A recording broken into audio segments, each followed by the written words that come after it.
Olá, seja bem-vindo à Diversidade, o espaço da psicologia na televisão brasileira. O assunto de hoje está ausente da agenda da maior parte da mídia, a tortura. Visto convenientemente por uma parte das autoridades como uma questão liquidada com o final da ditadura, a tortura nunca esteve tão disseminada na sociedade e, ainda pior, em várias instituições públicas importantes do país. Notícias ligadas à FEBEM de São Paulo, às delegacias de polícia e ao sistema prisional chamam a atenção de todo o planeta, mas parecem soar como corriqueiras e desimportantes para o brasileiro. Cada vez mais, organismos nacionais e internacionais ligados aos direitos humanos voltam seus olhos para essa questão no nosso país. A conclusão de todos eles é clara. No Brasil, tortura-se e pouco se fala sobre isso.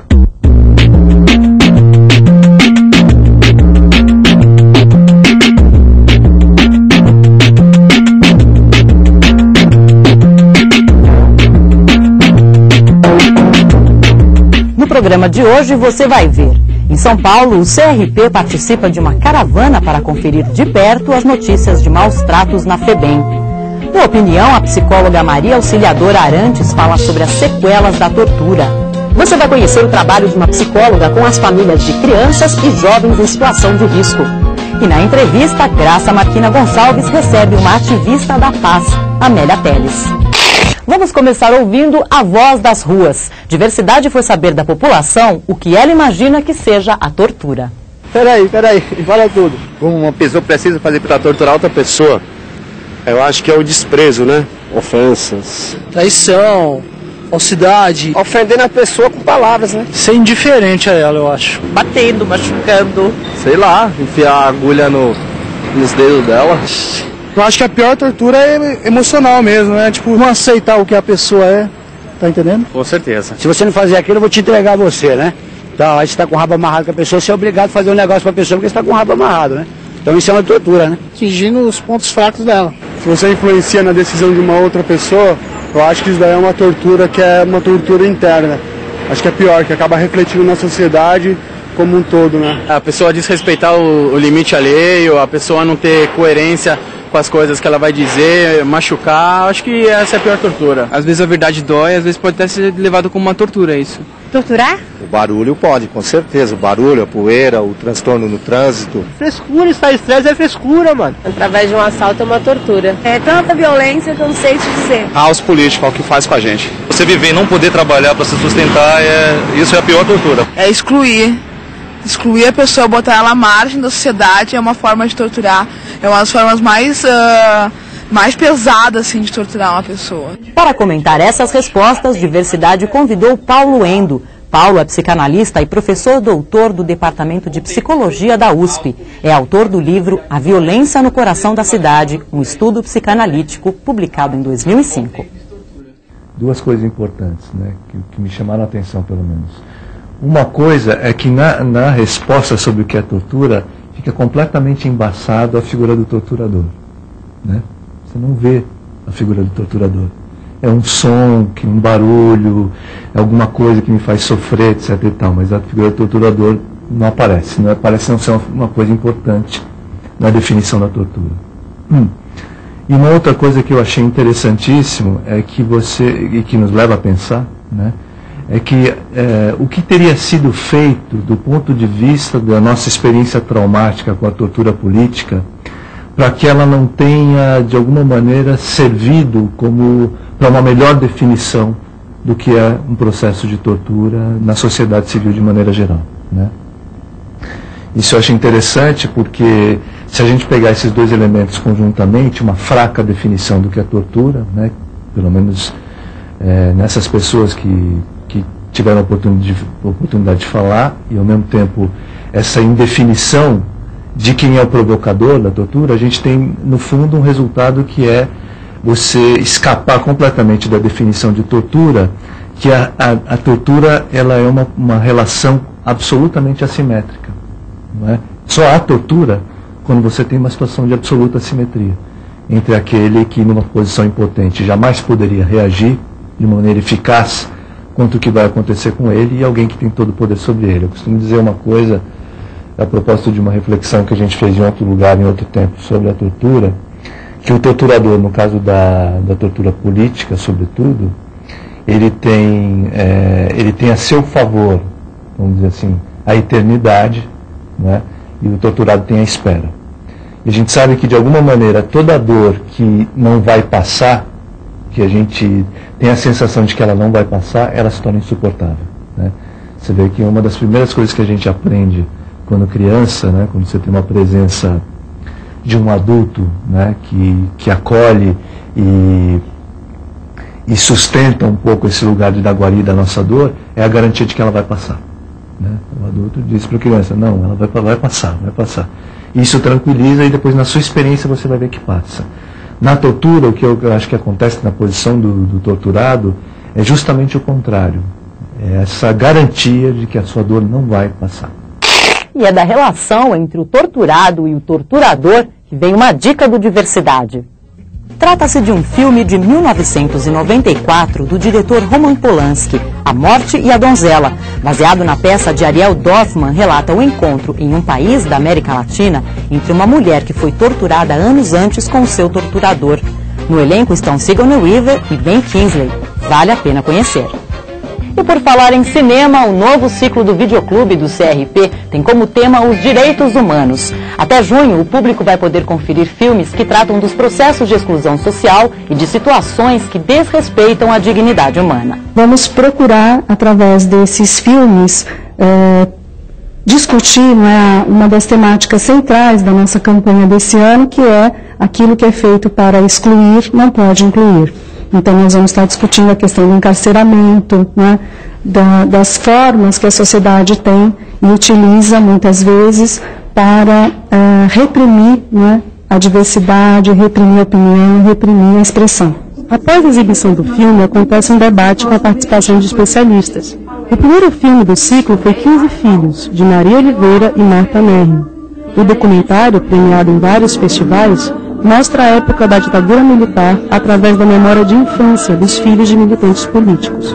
Nem o nome deles eu sabia o verdadeiro nome deles. Eu chamava de tia, mãe, tia, pai, tudo assim. Ao fazer esse documentário, ele foi uma experiência muito importante para quem fez o depoimento e para quem assiste, porque revela uma identidade de grupo. E essa identidade de grupo, de que é crescer sob a repressão, ela não é só válida para os filhos dos guerrilheiros, ela é válida, de uma certa forma, para todos os brasileiros que são filhos de uma ditadura militar. E o ciclo continua no mês de maio. No dia 5, às 19 horas, será exibido o filme O Prisioneiro da Grade de Ferro, documentário lançado em 2003 com direção de Paulo Sacramento, que se utilizou de imagens e depoimentos gravados pelos próprios presos do extinto complexo do Carandiru. Maiores informações você consegue acessando o site www.crpsp.org.br. A responsabilidade pela FEBEM no estado de São Paulo já passou por 3 secretarias diferentes nos últimos anos.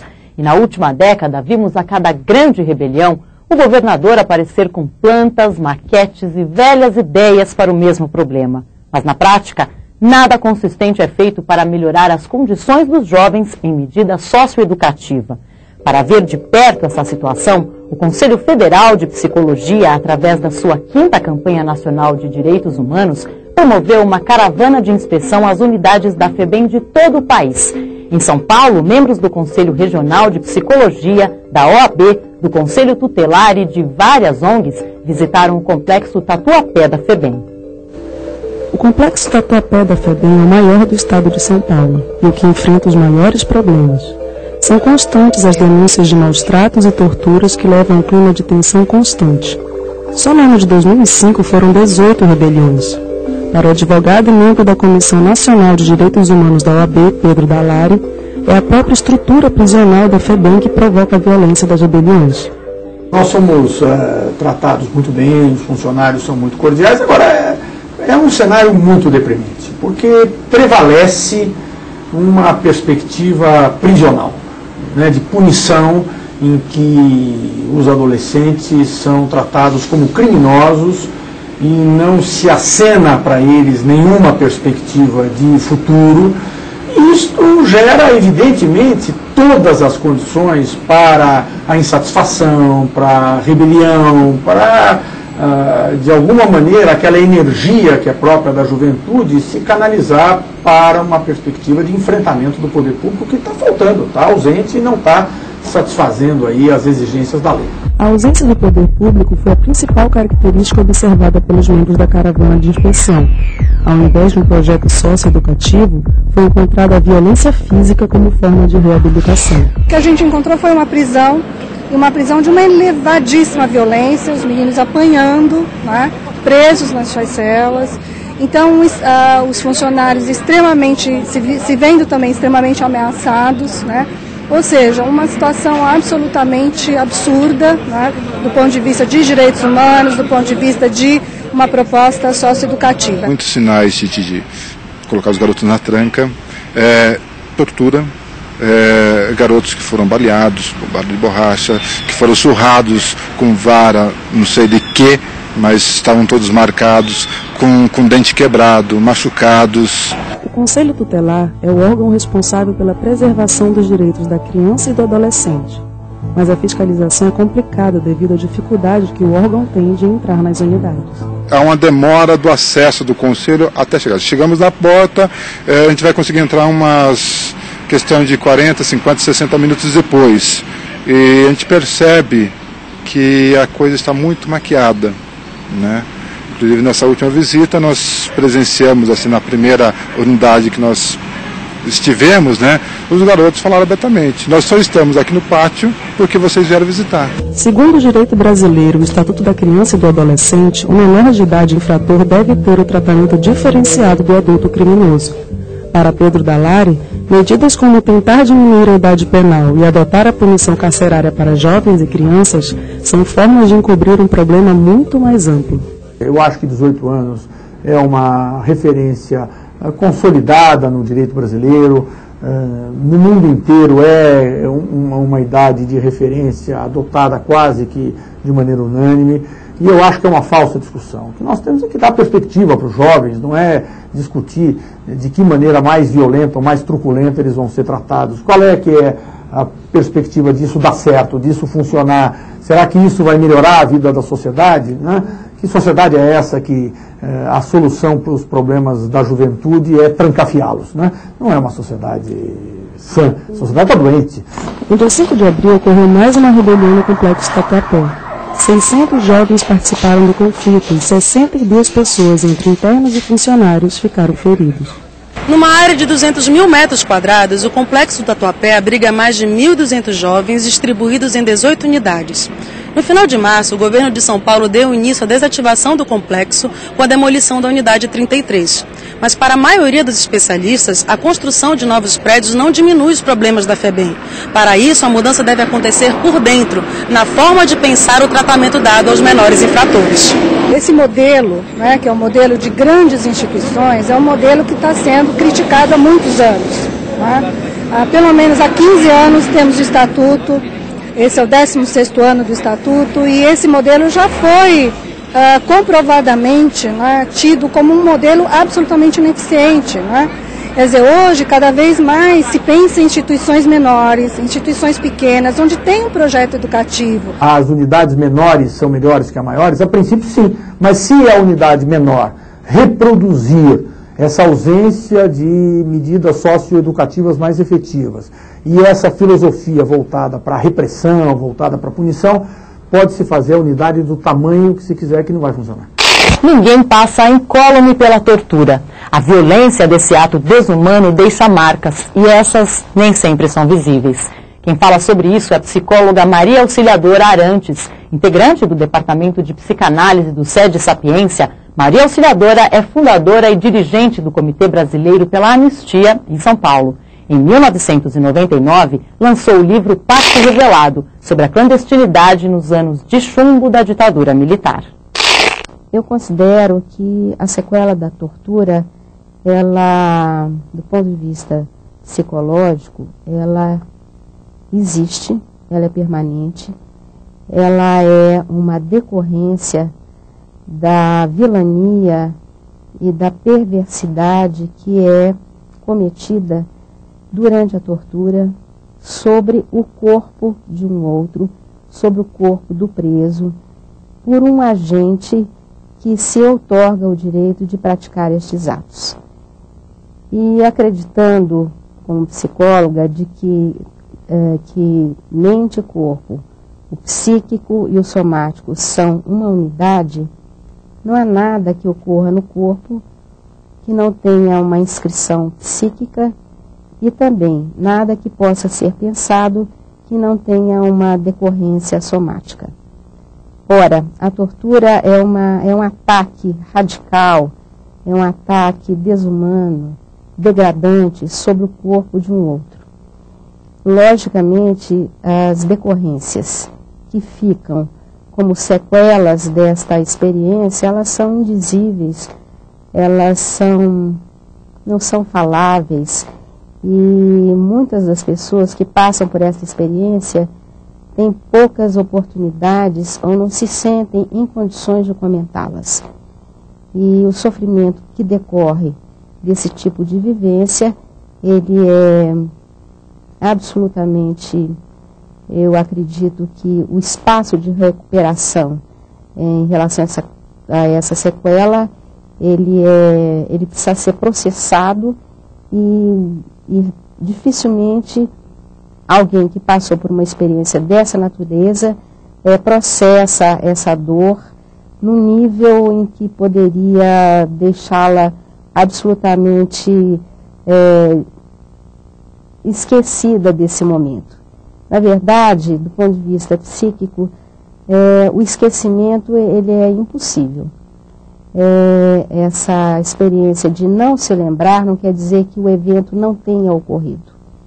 E eu parto então desse princípio de que uma experiência radical, degradante, ela permanece como uma lembrança que pode ser processada, mas muitas vezes permanece como uma dor. Tristemente, o assunto de novo é a FEBEM. Agora, a Diversidade vai mostrar o trabalho da psicóloga Luciana Matos com as famílias de jovens que estão trancafiados onde deveriam estar sendo educados. A AMAR, Associação das Mães e Amigos de Adolescentes em Situação de Risco, surgiu há 8 anos através da indignação de uma mãe que tinha um filho na FEBEM. Conceição Paganelli hoje é diretora deste grupo que apoia familiares de menores infratores. Aqui, os parentes de jovens internados na FEBEM encontram apoio tanto na capacitação para a geração de renda, como na conversa com outras pessoas na mesma situação. A psicóloga Luciana Matos trabalha há 3 anos na AMAR e é responsável por essas oficinas de reflexão que acontecem semanalmente. Segundo ela, a preocupação com o bem-estar físico dos menores é um dos temas mais recorrentes. Hoje a gente vive um momento que a questão da tortura está muito presente na FEBEM, então isso está muito presente nas reuniões. Os familiares vêm muito angustiados, encontram os filhos machucados, então isso é o que eles mais trazem. A gente tem uma programação para essas oficinas de reflexão e aí a gente tem temáticas, direitos humanos, violência, uso de drogas, fase posterior à internação, que é uma fase bem importante para a gente trabalhar. O atendimento aos familiares é diferente daquele dado aos menores que estão internos na FEBEM, mas para a Luciana os dois lados se cruzam, já que a família é a base de apoio do adolescente e por isso precisa ser fortalecida. O nosso foco aqui na AMAR é o trabalho com os familiares, então a gente precisa focar, fortalecer esses familiares que muitas vezes são esquecidos pela equipe da FEBEM que atua na internação, né? Então a gente cuida, a gente acolhe e a gente tem que estimular para também eles terem uma postura mais atuante, né?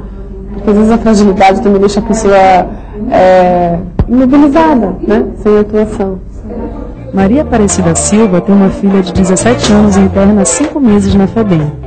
É uma dessas mães que encontrou na AMAR o apoio que precisava. Aqui é um apoio que só pra gente mesmo, que sofre mesmo, que tem o coração magoado, rasgado de sofrimento, que encontra apoio aqui. A situação de ter um filho encarcerado já é traumática, mas as práticas utilizadas na FEBEM, como a tortura e os maus tratos, tornam ainda mais difícil a vida dos familiares. São marcas que ficam para a vida toda e que não podem ser demolidas, como os prédios que abrigam esses menores. Certamente tem que ter uma reestruturação, uma mudança muito mais ampla do que a desativação. A desativação, a gente costuma dizer que eles desativam os prédios e colocam os adolescentes em outros lugares, mas que as situações de tortura, isso você não ativa e desativa, né? Não dá para você ativar e desativar uma marca, ou psíquica ou física que você deixou, né? Então, essa coisa que a FEBEM vem repetindo há anos, de desativa e constrói outra, isso você não consegue desativar dentro da pessoa, né? Nem dentro da família. Então, a reforma tem que ser muito mais ampla do que simplesmente pegar um trator e desativar uma unidade, porque com sentimento você não consegue tratorar depois, né? E para terminar o programa de hoje, a psicóloga Graça Marquina Gonçalves entrevista Amélia Teles. Amelinha, como é conhecida, é ativista política desde os 15 anos. Participou dos movimentos de resistência ao autoritarismo durante a ditadura militar, quando foi presa com toda a família. Amelinha se destacou também como articuladora para a criação da Comissão Municipal de Direitos Humanos da Câmara Municipal de São Paulo e fez parte da lista de 52 brasileiras que foram indicadas em 2005 ao Prêmio Nobel da Paz. Amelinha, estamos aqui para falar de um tema que não é fácil, mas que entendemos que temos que falar sobre ele e acho que você tem uma ótima contribuição, né, com toda a sua reflexão sobre ele. Então eu queria que você contasse, a partir da sua vivência, inclusive, em relação à tortura, o que você tem para nos dizer? Realmente eu tenho assim um compromisso de luta, né, contra a tortura, porque eu penso que quem quer construir uma sociedade justa, humana, uma sociedade solidária e igualitária não pode compactuar, aceitar nenhum tipo de tortura, qualquer tortura que seja, né? E eu tenho uma história, eu fiz parte do movimento de resistência contra a ditadura militar, e como eu fui uma das pessoas bastante envolvida com essa luta, eu fui presa, fui torturada, tive toda a minha família presa e torturada, né? E a tortura, ela é extremamente perversa porque ela não fica só naqueles dias em que você passa sob a tortura física, mas ela é permanente, né? Os efeitos, as consequências da tortura são permanentes. Você jamais pode esquecer aqueles momentos e esquecer a perversidade humana, porque a tortura é realizada, é planejada, ela é parte de uma estratégia política do Estado. Ela foi do Estado autoritário e ela se mantém num Estado considerado democrático, né? E é planejada, ela é organizada, ela é criada por seres humanos, né? Quem pratica a tortura são pessoas como nós. Eu acho que você traz aí alguns elementos bem importantes da gente atentar para eles, né? Um é esse que você está dizendo, quer dizer, é uma ação que não é de um indivíduo ou outro, não é alguém que se excede na sua ação, né, ali no tratamento da pessoa que está sob a sua custódia de alguma maneira, né? Mas é uma coisa que é uma política. Então isso acho que é uma coisa para se pensar, né? Foi uma política estabelecida assim pelos estrategistas, né, da ditadura militar, e que foi uma política combinada com a Escola das Américas, né, com o próprio os Estados Unidos jogou um papel fundamental para estabelecer um regime de repressão política, onde o principal instrumento era a tortura, o assassinato e o desaparecimento, né, de opositores dos regimes militares. O Brasil foi um centro tão importante que ele exportou torturas para os outros estados, né, para a Argentina, para o Uruguai, para o Chile. É extremamente vergonhoso quando a gente ouve dos militantes latino-americanos destes países falarem que eles ouviram, né, pela primeira vez eles ouviram falar em pau de arara e souberam o que era pau de arara em português, né? Eles aprenderam pau de arara em português, porque os militares brasileiros iam nesses países ensinar diretamente aos militares, né, chilenos, argentinos. Então, quer dizer, é uma estratégia mundial, e que a gente não pode perder isso de vista, né, e que o Brasil foi, vamos dizer assim, o porta-voz dessa política, da tortura, né, uma política fascista, que exclui,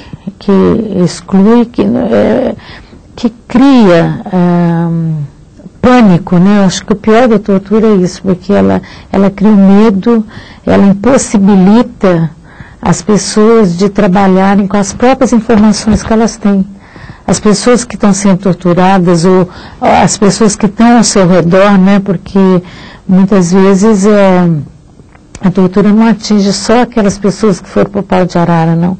Aquela outra pessoa que está sabendo que a sua companheira, que seu companheiro está no pau de arara, ela também está sofrendo intensamente, até porque ela não sabe quando é que vai ser a vez dela, né? E isso tudo cria um pânico, quer dizer, que cria de uma forma que bloqueia o raciocínio lógico das pessoas. O raciocínio, você tem as informações e não sabe trabalhar com elas, não consegue fazer uma reflexão sobre aquelas informações, sobre quais as possibilidades que você tem para conseguir sobreviver com dignidade. Essa é a outra dimensão que eu ia apontar, né? Quer dizer, agrava mais ainda essa perspectiva na hora que você pensa que é uma política, uma coisa planejada para fragilizar completamente as pessoas, os indivíduos, deliberadamente fragilizar, desmontar, desarmar no sentido mais profundo que isso possa ter, né? Na hora que cria o pânico, cria o medo, quer dizer, você desmonta qualquer possibilidade daquela pessoa continuar dignamente. Esse é o objetivo, me parece, né, exatamente. Por exemplo, eu fui presa, torturada na Operação Bandeirantes. Fui para o DOPS, fui para Carandiru, fui para vários presídios aqui na cidade de São Paulo.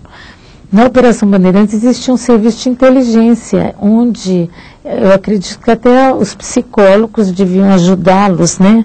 Porque eles olhavam para as pessoas, sentiam como é que era a personalidade, como é que era o traço, o que marcava mais, o que fazia doer mais aquela pessoa, se era tortura psicológica, se era tortura física. E eu, por exemplo, eu era mãe, como eu sou mãe. Meus filhos foram presos. Minha filha tinha 5 anos, meu filho tinha 4 anos. E eles sabiam que o que mais me machucava era ver a prisão dos meus filhos, né? Então, é um serviço de inteligência, eles planejam, eles têm até orgulho de dizer que é uma coisa científica. E isso foi há anos atrás, mas hoje a gente vê isso ainda continuando, né? Infelizmente, né? Até porque a tortura no Brasil nunca foi punida, né? Nós, na Constituição de 88, nós lutamos para que a tortura fosse crime imprescritível, e essa palavra imprescritível não foi aceita na Constituição, porque os militares torturadores sabiam que se fosse imprescritível, aquele crime do passado seria julgado agora no presente. Então, eles tiraram a palavra imprescritível, que a sociedade não percebeu. Porque é o seguinte, a tortura, o Estado planeja a tortura, faz toda essa estratégia de repressão, mas ele ganha a sociedade como cúmplice. A sociedade é cúmplice do Estado, na medida que ela não reage, ela não acompanha, ou até aplaude, né? A gente vê hoje muitas pessoas são torturadas. Eu vi delegado, inclusive delegado que foi torturador no passado, de preso político, e que hoje é delegado de polícia, e que exerce a tortura normalmente, inclusive sob a desculpa é o seguinte: se a gente não torturar, o preso não fala, então tem que torturar. É uma questão, eu preciso da informação, então eu tenho que torturar, você entendeu? Quer dizer, justifica a tortura para obter informação, não é por maldade, não é perversidade, entendeu? Quer dizer, o Estado faz questão de manter essa política, né, de que tem outras formas de obter uma informação, que não a tortura, mas para eles é mais prático, porque já existe né, o Brasil já escravizou e torturou negros 400 anos na sua história, então continuar torturando não tem problema. E às vezes, muitas vezes, a própria sociedade é conivente, sabe? Acha, mas afinal de contas fez isso mesmo, né? Aqui no Brasil tem esse chamado crime hediondo, que isso é um absurdo, porque crime é crime. Né? Não está qualificado. Não, todo crime, quando você fala assim, cometeu crime, cometeu coisa ruim. Crime é isto, certo? Por isso que já vai ser julgado, vai ser punido. Agora, criar essa figura do hediondo já é para criar mais ódio da população, mais ódio e para ser cúmplice mesmo da violência do Estado, que é a tortura, né? Que é a sua expressão máxima, é a tortura, né? Porque a violência é mais ampla do que a tortura, né? Claro. E aí eu acho que tem essa questão de ganhar, como você falou, a sociedade, de ganhar a opinião pública, né? Até pelo lado assim emocional, quer dizer, se explora isso, né? Então se trabalha esse sentimento vingativo que as pessoas têm, né? Porque é isso que acaba imperando, né? Uma certa concepção de vingança. O jeito de consertar a sociedade é se vingar das pessoas que cometem crimes, né? E aí fica, entre aspas, aí normal, natural, torturar, porque é né, apoiado nessa ideia de que tem que ter o revide de alguma maneira, né? Isso banaliza, inclusive, não é, Amelinha, a questão da tortura? A tortura e a violência têm sido bastante banalizadas, né, na sociedade, extremamente, e isso é altamente comprometedor. Quer dizer, nós já vivemos uma sociedade em que, quer queira, quer não, está instalada uma guerra civil, né? Pessoas matam pessoas por nada, ou porque tem armas, ou porque, enfim, porque não estão satisfeitas. Quer dizer, nós vivemos numa cidade, num estado ou numa sociedade de extrema violência, né? E isto, com a permanência dessa política de Estado, hoje o Estado não diz que é para praticar a tortura, porque na ditadura existiam documentos, até documentos secretos, né? Porque eles têm vergonha do que fazem, porque documento secreto, quando você não pode ser transparente, que é o princípio fundamental de uma sociedade democratizada, é a transparência, né? Você mostrar o que você é, né? O Estado não pôde mostrar, fez decreto secreto, né? Que poucos sabiam, mas ali permitia a tortura. Fez também a pena de morte, né? Que a ditadura fez a pena de morte, embora ela nunca tenha tido coragem suficiente para levar ninguém via tribunal à pena de morte. Nós, opositores, fomos mortos nos porões da ditadura, sob tortura. Mas nunca a ditadura falou, condenei esse aqui à morte, estou levando lá para todo mundo assistir, entendeu? Como é feito em outros países. Aqui não. Aqui foi tudo feito na calada da noite, né, que a gente fala. Foi feito tudo nos porões da ditadura.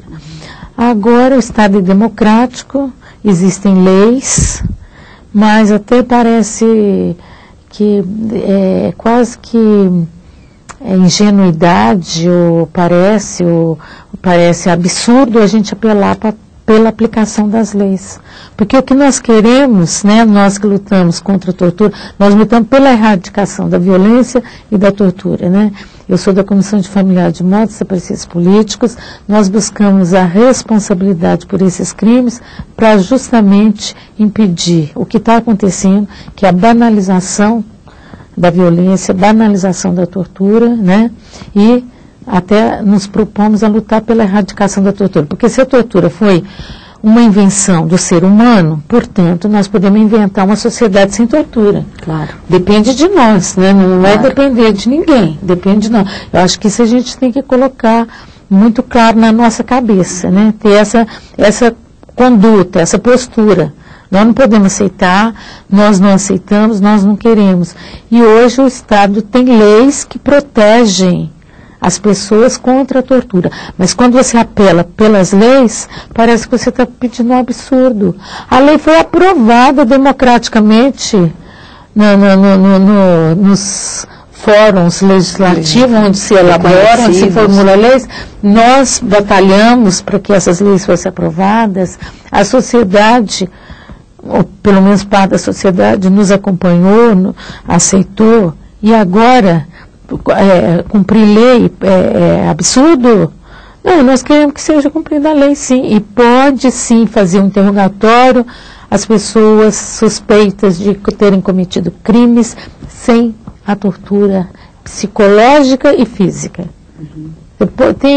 Olha, o ser humano é muito inteligente, muito criativo. Tem métodos realmente científicos que podem produzir informações sem o sofrimento. É isso que você está falando, é muito importante. Nada é sempre assim, necessariamente assim. Você tem condições de estar criando uma outra concepção, de estar fortalecendo uma outra concepção.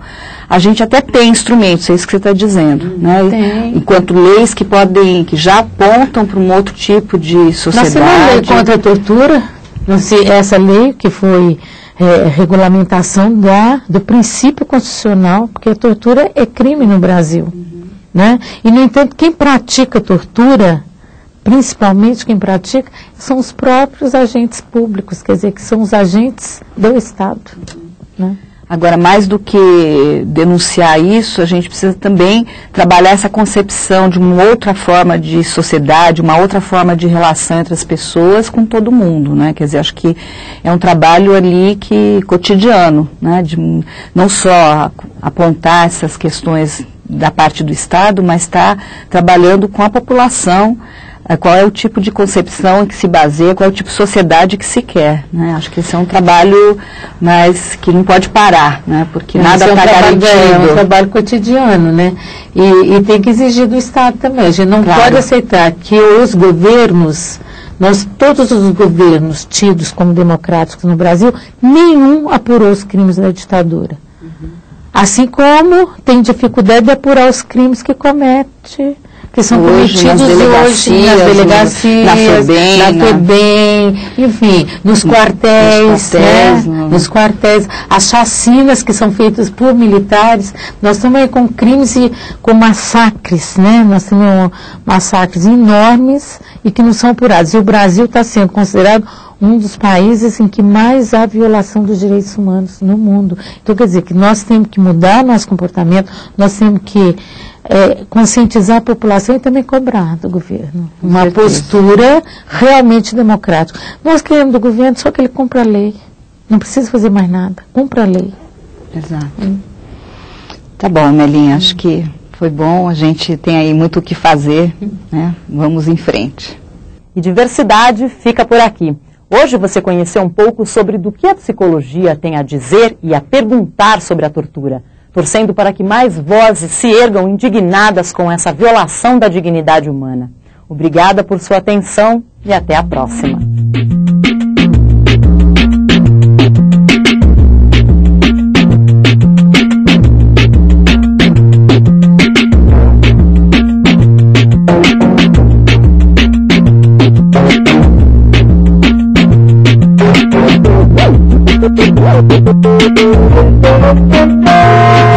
Wow.